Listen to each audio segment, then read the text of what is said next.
நம்ம பாரம்பரிய உணவுல நான் எப்பொழுதுமே சொல்ற மாதிரி நிறைய நன்மைகள் அடங்கியிருக்கு.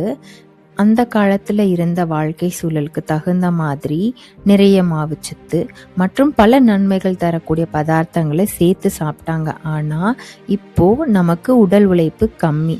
அதுக்கு தகுந்த மாதிரி நம்ம பாரம்பரிய உணவை மாத்தி அமைச்சு உட்கொண்டோம்னா பல நன்மைகள் நமக்கு வந்து சேரும். இந்த மோர்களிய அரிசி மாவுக்கு பதிலா சக்கரவள்ளி மாவு கலந்து நான் பயன்படுத்தியிருக்கேன்.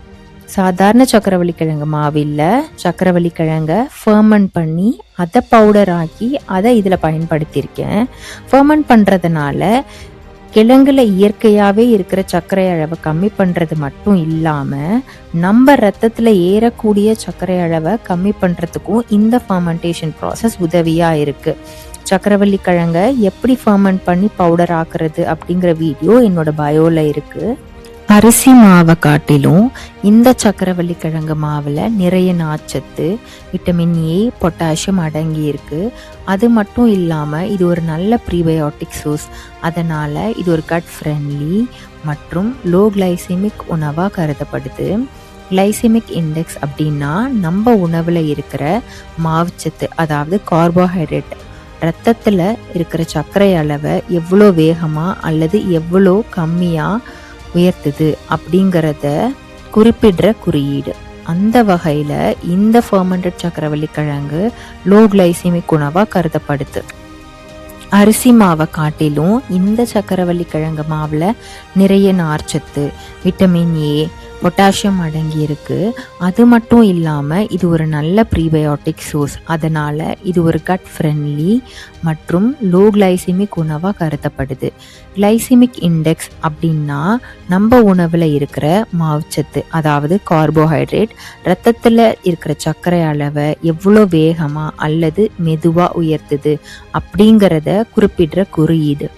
அந்த வகையில் இந்த ஃபர்மெண்டட் சக்கரவள்ளி கிழங்கு லோ கிளைசிமிக் உணவாக கருதப்படுது. நம்ம சாதாரண மோர்களியில் அரிசி மாவு, மோர் மிளகாய், தேங்காய் எண்ணெய் மட்டுமே சேர்த்து பயன்படுத்தியிருக்கோம். ஆனால் இதில் முளைக்கட்டின பாசிப்பயிறு, கேரட் அதெல்லாம் சேர்த்து பயன்படுத்துகிறப்ப சாதாரண மோர்களியை விட இது ஒரு ஆரோக்கியமான உணவாக இருக்கும்.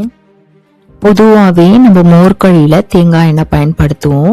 இது நம்ம பெருங்குடலில் இருக்க பாக்டீரியா வளர்கிறதுக்கு உதவியாக இருக்குது.